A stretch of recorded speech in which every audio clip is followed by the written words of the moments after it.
ओम श्री गणेशाय नमः।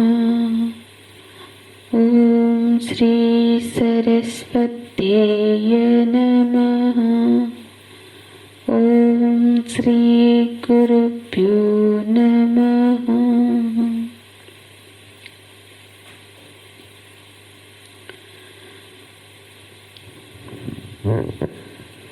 श्लोक नंबर 53। श्रुतिभिः प्रतिपन्ना ते यदा स्थास्यति निश्चला समाधावचला बुद्धिः तदा योगमवाप्स्यसि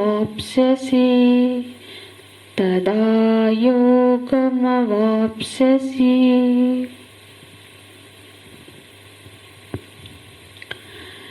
तदा गन्तासि निर्वेदम्। भक्ति माता की ऐसी कृपा है कि उन्होंने बता दिया कि भगवान के अलावा कहीं और सुख है नहीं। गोस्वामी जी बोलते हैं ना, जो मोह राम लागते नेक, यदि तो मुझे भगवान प्रिय लगते होंगे तो नवरस षडरस रस नरस हो ही जाते सब सीठे। माने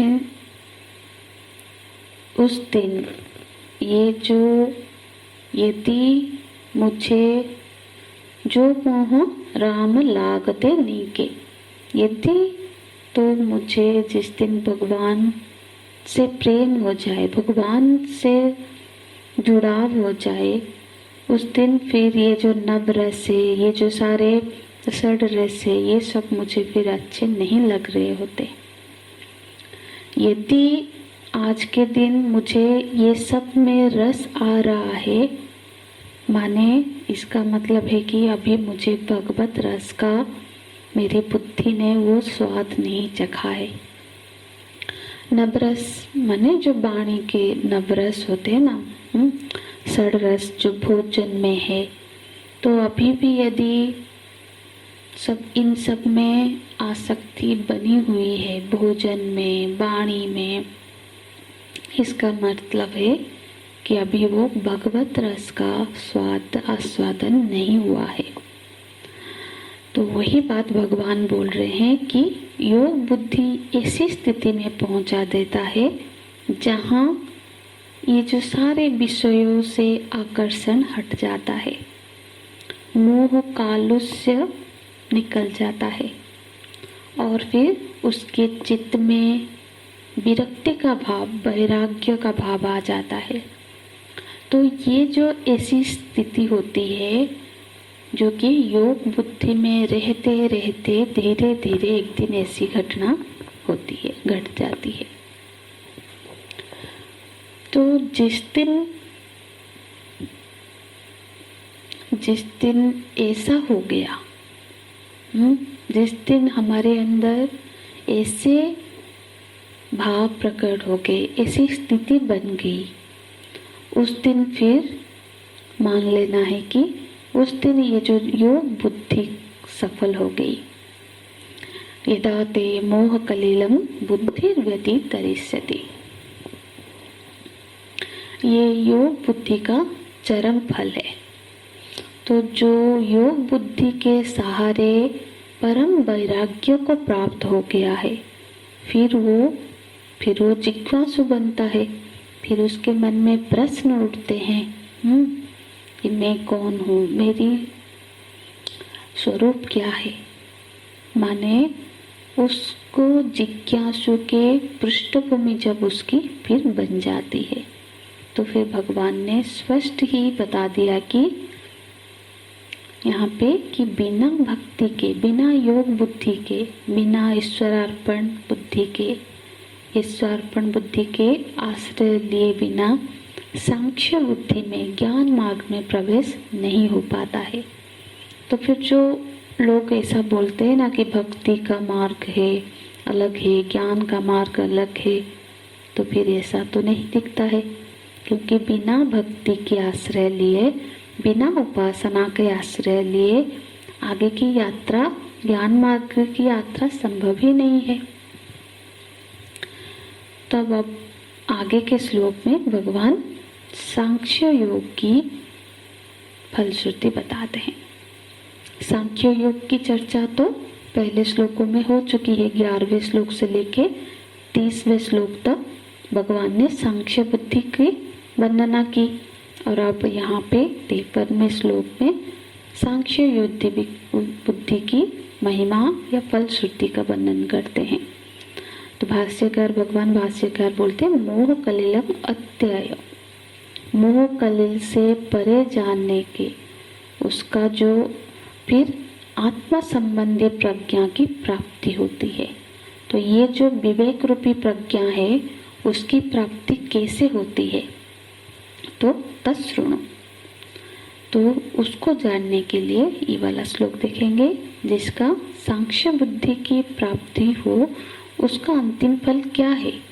भगवान बोलते हैं, श्रुति भी प्रतिपन्ना ते, ते माने ते बुद्धि ही, यदा ते श्रुति भी प्रतिपन्ना बुद्धि ही निश्चला शास्यति, इसे अन्वय करके देखेंगे। श्रुति से भी प्रतिपन्न हुई जो तुम्हारी बुद्धि जिस दिन निश्चला शाश्वती, निश्चल हो जाएगी, स्थित हो जाएगी, कहाँ पे स्थित हो जाएगी, समाधि में। श्रुति से भी प्रतिपन्न हुई बुद्धि जिस दिन समाधि में, अचल भाव में स्थित हो जाएगी, फिर क्या होगा, तदा योगम अवाप्स्यसि, उस दिन तुमको परम लक्ष्य की प्राप्ति हो जाएगी। यहाँ पे जो योग का अर्थ है कैवल्य मुक्ति, प्रकरण के अर्थ आधार पर शब्दों का अर्थ अलग अलग बनता है। तो तदा योगम अवाप्स्यसि, उस दिन तुमको योग की प्राप्ति हो जाएगी। योग की प्राप्ति माने आत्मस्वरूप की, आत्मावस्था की प्राप्त हो जाएगी। ये सांख्य योग की चरम फल है। तो योग बुद्धि और सांख्य बुद्धि के फल में तुलनात्मक अध्ययन करें तो क्या होगा। भगवान ने कहा, जिस दिन योग बुद्धि के पालन करते करते तुम्हारी बुद्धि मोह कलिल से परे चले जाएगी, उस दिन समस्त विषयों से क्या होगा, वैराग्य की प्राप्ति हो जाएगी। तो ये योग बुद्धि की फलश्रुति थी।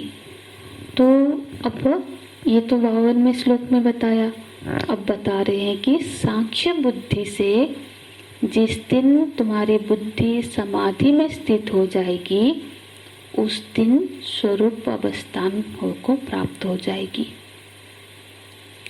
इसका अर्थ है सांख्य बुद्धि स्वरूप अवस्थान में ले जाएगी। तो श्लोक को फिर से देखते हैं।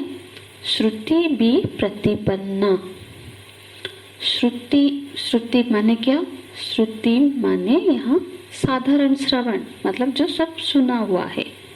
जैसे श्रवण काल में हमने आत्मा के बारे में अनेक सारे मत सुने, कहीं पे हमने चार्वाक के मत में आत्मा कैसा है वो जाना, जैसे न्याय दर्शन में आत्मा क्या स्वरूप है वो सुना, सांख्य दर्शन के अनुसार आत्मा का क्या स्वरूप है, फिर विशिष्ट अद्वैत के मत में आत्मा का स्वरूप क्या है, द्वैताद्वैत में आत्मा का स्वरूप क्या है, वेदांत के अनुसार आत्मा का स्वरूप क्या है।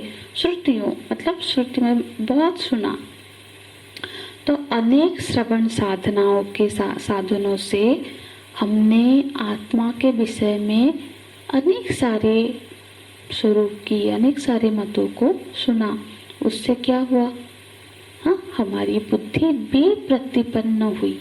भी प्रतिपन्न का अर्थ है कि वो कहीं एक अंतिम निष्पत्ति में नहीं पहुंच पाई। कभी लगता था कि ये शरीर ही आत्मा है, कभी लगता था कि नहीं जीव ही आत्मा है, कभी लगता है कि ब्रह्म ही आत्मा है। तो बुद्धि की स्थिति क्या बन गई? बोल रहे विप्रतिपन्ना। प्रतिपन्न हुई मतलब प्रतिपन्न माने निश्चयात्मिक होगी, माने कोई निर्णय पर पहुंच गई। पर विप्रतिपन्न माने निर्णय की स्थिति में नहीं पहुंच पा रही थी।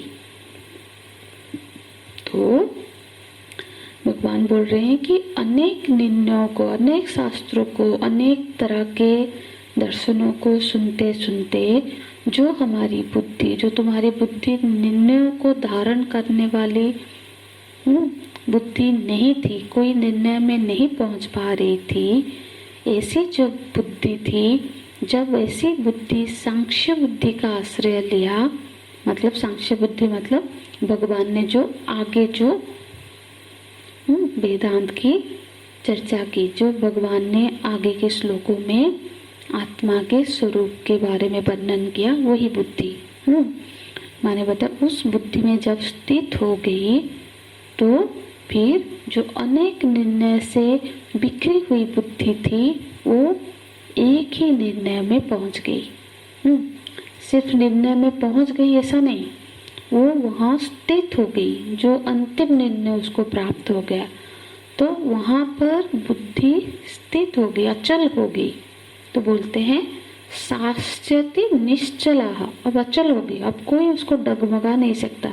अर्थात विपर्य का नाश होके बुद्धि में उस ज्ञान की निष्ठा प्राप्त हो गई कि आत्मा का स्वरूप ऐसा है। तब उस बुद्धि को कोई अब विचलित नहीं कर सकता। समाधि माने आत्मा जहाँ समाधि मतलब आत्मा के विषय में बुद्धि निश्चल हो गई, आत्मा के विषय में अब कोई विचलन संभव नहीं है। इसको बोलते हैं यदा ते श्रुति प्रतिपन्ना शास्यति निश्चला। निश्चला शाश्वती, शास्यति निश्चला मतलब तब समाधि में स्थित होगी, तब समाधि मतलब परमात्मा का अनुभव होगा। समाधि माने परमात्मा भी समझ सकते। सम्यक आधीयते अस्मिन् सर्वन् इति समाधिः। तो ऐसी समाधि में मतलब परमात्मा में ही, अपने स्वरूप में ही ऐसी बुद्धि स्थित हो गई। ठीक है, तो आत्मा में निश्चल हो जाने पर, ऐसी स्थित हो जाने पर तब क्या हुआ? तदा योगम अवाप्स्यसि, उस दिन उसको अपने स्वरूप की प्राप्ति हो गई। यहाँ जो स्वरूप की प्राप्ति है ये हुई सांख्य बुद्धि से। तो ये सांख्य बुद्धि का चरम फल है, अंतिम फल है, अपने स्वरूप अवस्थान। तो यहाँ पे एक तरह से भगवान ने सांख्य बुद्धि का, योग बुद्धि का, दोनों का ये जो प्रकरण है यहाँ पे फलश्रुति के द्वारा यहाँ समाप्त किए। आगे के श्लोक में अर्जुन जी की प्रश्न है जो हम कल की कक्षा में देखेंगे। हरि ओम तत्सत। ओम पूर्णमदः पूर्णमिदं पूर्णात् पूर्णमुदच्यते पूर्णस्य पूर्णमादाय पूर्णमेवावशिष्यते। ओम शांति शांति शांति। हरि ओम। श्री गुरुभ्यो नमः। हरि ओम।